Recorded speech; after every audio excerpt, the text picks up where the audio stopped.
Straight ahead on 12 News, a man who really walks the walk.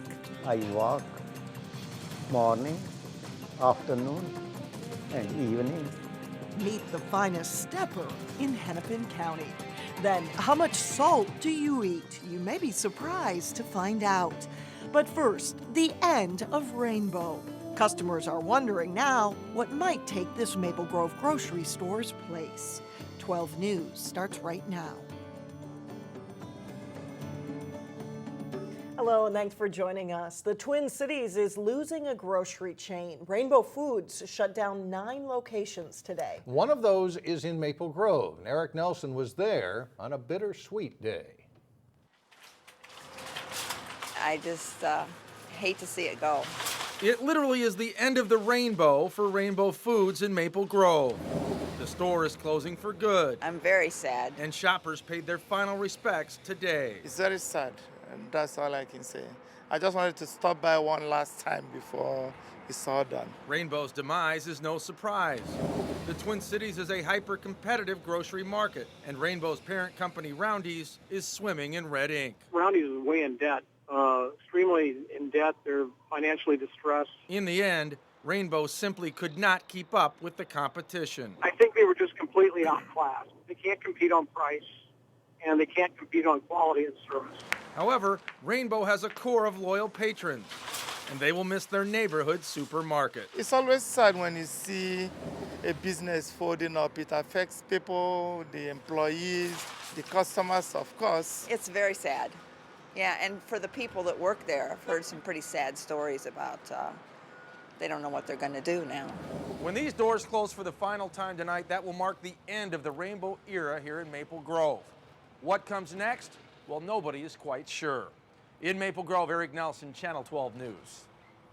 The closest supermarkets to Rainbow are Super Walmart and Sam's Club, located just a few blocks away. Osseo's Central Avenue could be getting a new teen center. A Maple Grove church is interested in a space that would provide an open door to area youth. This is where we do a lot of our video games, like the Connect Sports and the Just Dance.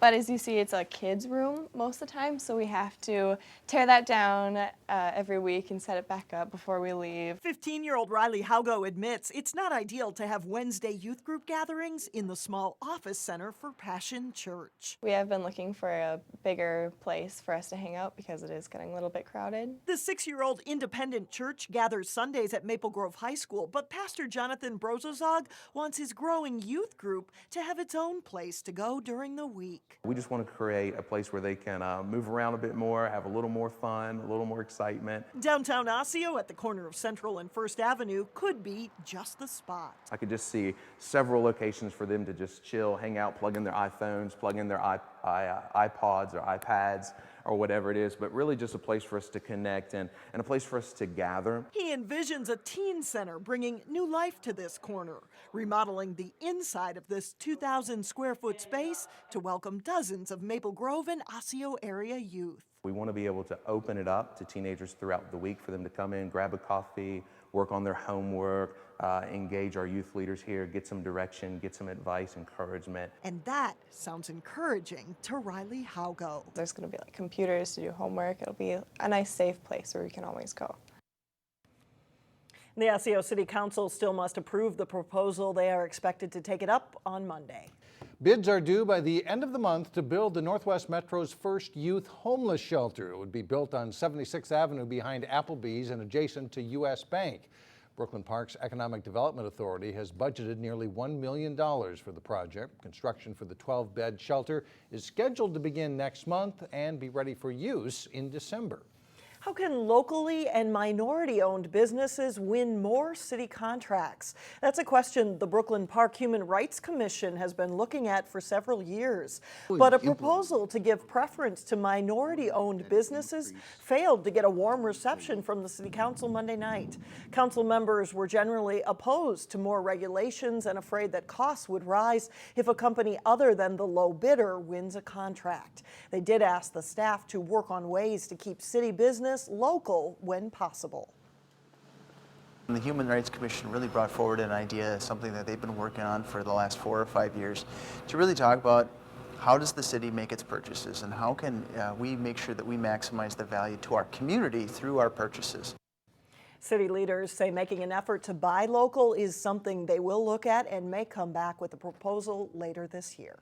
Brooklyn Park's new Recreation and Parks Director will officially begin her duties on August 4th. City Council approved the hiring of Jody Youngers Monday night. Youngers comes to Brooklyn Park from Ramsey County's Parks and Rec Department, where she worked for 23 years. In her latest role, Youngers oversaw Ramsey County's 5 golf courses. It's a role that will fit her well in Brooklyn Park. She has toured the Edinburgh USA course and sees positive change being done there. And I think that we're going to be able to provide a very quality facility for a good price and an opportunity for people. They have simplified the course, made it a little easier, a little bit more landing zones, and I'm excited about that, and really brought up the quality of the bunkers and the greens. Her background also includes a special focus on youth programming. She says the Zanewood Rec Center helped attract her to the job. Maple Grove Police Chief Eric Werner says police staffing in the city is moving closer to full strength. The city swore in 2 new police officers Monday night. That puts staffing at 65 officers, 1 less than budgeted for. The city also is closer to replacing 2 sergeants and 1 captain who recently retired. All but one of those positions have been filled. It is already time to gear up for a big election season, and hundreds of election judges are getting ready too. Some went through a training session in Brooklyn Park today. Even though many have done this before, there are always new rules to catch up on. There's also a new vote counting machine that will be used widely this year. It makes it easier to tell when there's a mistake. In this case, I overvoted in 2 offices, and it'll show up on the screen. And so the judge will talk to the voter and return the ballot. Brooklyn Park uses 300 to 400 election judges, and they're still looking for about 100 more for November. Up next, our fixation with salt, where our diets go wrong and where our eating habits could go right. Then later in sports, Maple Grove tries to make it back to the state VFW baseball championship. We have highlights from district tournament play. But first, relax. The heat is gone. It'll feel much more comfortable on Wednesday. A new report puts Minnesota near the top for the overall well-being of children, but the report shows a troubling gap between white children and those of color. The report by the Annie E. Casey Foundation ranks states based on 4 main areas: economic well-being, education, health, and family factors. Minnesota ranked number 5 behind Massachusetts, Vermont, Iowa, and New Hampshire. The report found, however, that Minnesota has some of the worst economic disparities in the nation, with almost half of the state's black children living in poverty. Sodium is an essential element the body needs to control blood pressure and also get muscles and nerves working properly. But too much sodium can cause high blood pressure, congestive heart failure, even kidney disease. In today's Health Check report, Elaine Cleveland takes a look at how to control salt in our diets. It's a crave thing, and once you start craving it, you crave it more. Take a trip through the aisles of the local grocery store, and you'll find one processed food after another. We're eating more and more processed foods. One common ingredient you'll find in many of these foods is sodium. You become almost numb to how much salt is in your food. Only problem, according to Byerly's food expert Lori Geisel, is that we're consuming too much of it. I think we've become kind of salt addicts in a way. And there is more and more salt added to certain products. She says that, on average, Americans eat about 3,400 milligrams of salt a day, shown in the larger of these 3 piles. So this is more what most Americans, the recommended is 2,300 milligrams or less, which is a scant teaspoon. To help people cut their sodium intake, Geisel laid out several products that Americans buy on a regular basis. For starters, barbecue sauce. 1 serving is the size of a sauce container at a fast food restaurant. So if you're using more than this, maybe you need to up your fruits and veggies for the next day or 2. For beans with a higher sodium content, she suggests rinsing them off in a colander first. You're going to get rid of approximately, depending on the type, half your sodium. As for oatmeal, the lower sugar version has a higher sodium content than the original version. If you need an instant oatmeal, go with an original. This one doesn't have the sodium. This one doesn't have the sugars in it. And when it comes to breakfast cereal, Pour me what you'd think you'd have for breakfast. this reporter learned that he needs to cut down on his serving size. This is 3 servings. So when you think that, yeah, this has some sodium in it, but when you do that times 3, now you're getting up here in the sodium level. Just a few simple points to keep in mind in the fight against high blood pressure. It's the silent killer. In Golden Valley, Delane Cleveland, 12 News. Experts also say that your taste for salt is acquired, so by gradually decreasing your salt intake, your taste buds should adjust. Oops, three times. servings, Delane, wow. Coming up, one of Hennepin County's finest steppers. Meet the man who walks, and then walks some more. But first, we'll check in with a Plymouth woman who reached new heights in collegiate volleyball. John Jacobson has her story and more when we come back. Another good season for Maple Grove VFW baseball. Still to be seen whether they can match last year, though, right? Well, they got a ways to go yet to keep winning like they did. They're playing very well right now. So, yeah, they got a chance. Maple Grove won the state VFW baseball championship last summer. This year's team can make it back to state if they can advance out of the tough District 7 tournament. Grove hosting Shoreview in a best 2 out of 3 series. Bottom of the first inning, trailing 1-0. MG ties it on Charlie Horton's single to the left. Josh Tyler scores, and it's 1-1. Still in the first, Jaden Roll drives a ball into left center for a base hit, scoring Horton, and it's 2-1. Brett Schultz comes through with another big hit in the first. He sends one the other way down to the right field corner. This one goes for a triple as Roll scores, and it's 3-1 after an inning. Maple Grove pitcher Joey Kamick was dominant. He strikes out the side here in the 4th inning. First 2 guys swinging, and the last one looking as he cruises with the lead. And then leading 4-1 in the 5th inning, Maple Grove gets an insurance run. Horton up at the plate again, and he singles into right, bringing home Josh Wente on the play, and it's 5-1. And that's more than enough run support for Kamick, who goes the distance, striking out 14. Maple Grove wins 5-1. They won game 2, 13-3, and advanced to the tournament quarterfinals on Friday. 2 sub-state American Legion baseball tournaments get underway Wednesday in the Northwest Metro. Memorial Field in Osseo is the site for the sub-state 11 tournament. Maple Grove is the top seed and opens play Wednesday morning against Mound. Other games include Excelsior versus Delano, Osseo St. Michael, and Anoka Rogers. The tournament continues through Sunday. The Sub-State 9 tourney is at Wintercrest Park in Coon Rapids and includes Champlin, Brooklyn Park, and Westfall Armstrong. Champlin is the top seed, and they play the Brooklyn Park Knights at 1 o'clock Wednesday, while Armstrong squares off with Spring Lake Park. The State Little League tournament for the 11-12-year-old age division comes to Isaacson Park in Golden Valley this week. Plymouth New Hope faces Hermantown Wednesday evening at 6:15. PNH won the District 1 tourney and is the only local team in the field. Shoreview West and Itasca are the other teams. That tournament continues through the weekend with the state finals Sunday at 10 a.m.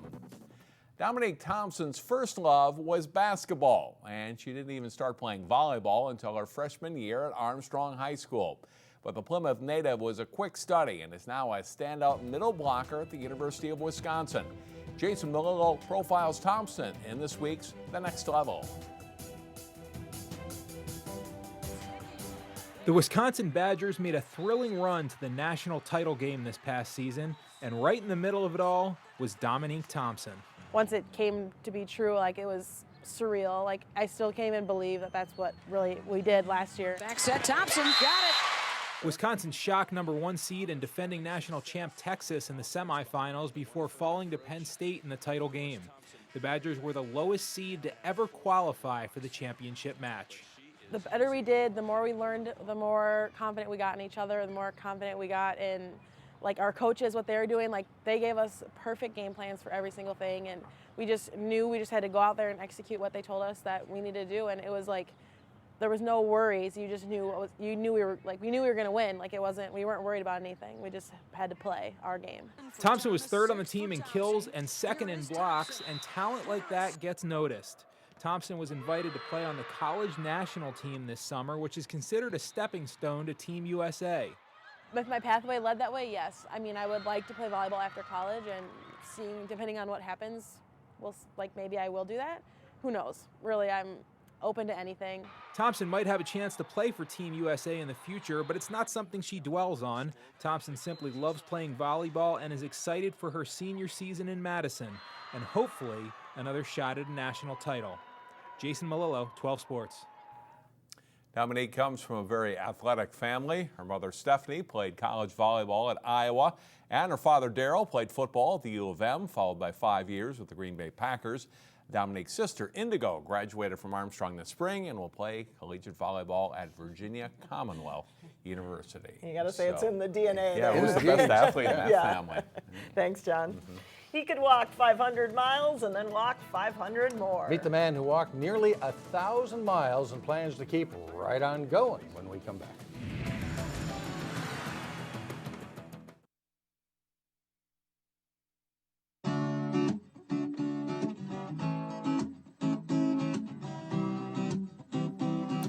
Finally, Brooklyn Park is recognizing one of the city's finest steppers. That's right. Lee Khosla recorded nearly 2 million steps during Hennepin County's Step to It Challenge, more than anybody else. But as Neil Persley reports, it wasn't always easy for Lee. The city of Brooklyn Park has won Hennepin County's Step to It Challenge 4 years in a row, due in no small part to this man. I am doing this for my health. Lalit Khosla, or Lee as he is known, is a retired engineer who recently used to manage 5 nuclear plants worth about $11 billion. Can you say stress? It was affecting to my health too much. So about 5 years ago, he began exercising, lots of walking. I walk, there is no limit. Apparently. I'm going to present the award to Lee, who is your top stepper. Almost 2 million steps is amazing. In the last 3 years that Lee has been retired, he's been able to get off the medications he's previously taken for blood pressure and cholesterol. I don't want to go 6.5 feet underground early. That is all. Neither do we. Until the next Step to It challenge, Lee will just keep on trucking. Neil Persley, 12 News. And if you translated steps into miles, Lee walked 1,000 miles during the May Step to It Challenge. That's great. Improved his health just by walking. How do you walk 1,000 miles in a month? You just start walking. You just start going and keep going. That's it for us. Thanks so much for joining us. Stay with us. Community Corner is coming up next, and we'll see you back here again tomorrow beginning at 4 o'clock.